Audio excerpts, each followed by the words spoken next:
لله رب العالمين والصلاة والسلام على رسوله الكريم وعلى آله وأصحابه أجمعين শহীদি কাফেলা প্রাণপ্রিয় সংগঠন বাংলাদেশ ইসলামী ছাত্র শিবির ঢাকা মহানগর পূর্ব শাখার উদ্যোগে আয়োজিত আজকের এই মানববন্ধন কর্মসূচিতে উপস্থিত ইসলামী ছাত্র শিবিরের কেন্দ্রীয় নেতৃবৃন্দ, ঢাকা মহানগর পূর্ব শাখার নেতৃবৃন্দ, উপস্থিত সাংবাদিক বন্ধুগণ, আইন শৃঙ্খলার কাজে নিয়োজিত প্রশাসনের সদস্য ভাইরা, উপস্থিত সংগ্রামী তৌহিদি ছাত্র জনতা, প্রিয় দেশবাসী, আপনারা ইতিমধ্যেই অবগত হয়েছেন সাজ্জাদুর রহমান ওরফে রাখাল হক, যাকে বাংলাদেশে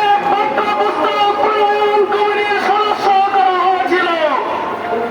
এনসিটিভির দায়িত্ব পালন করা এই অপদার্থ নাস্তিক মুসলমানদের ধর্ম বিশ্বাসের জায়গায় আঘাত ফেলেছে।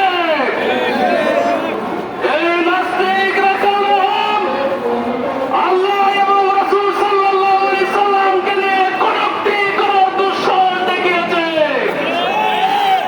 আজকের এই মানববন্ধন থেকে অন্তর্বর্তীকালীন সরকারের কাছে আমরা জোর দাবি জানাতে চাই, 24 ঘন্টার মধ্যে রাখালকে গ্রেপ্তার করতে হবে, নতুবা বাংলাদেশের সকল তৌহিদি জনতাকে নিয়ে ইসলামী ছাত্র শিবির সারা বাংলায় দুর্বার আন্দোলন করে তুলবে। সংগ্রামী দেশবাসী, আপনারা জানেন মুসলমানরা তাদের নবীকে তাদের জীবনের চাইতে বেশি ভালোবাসে।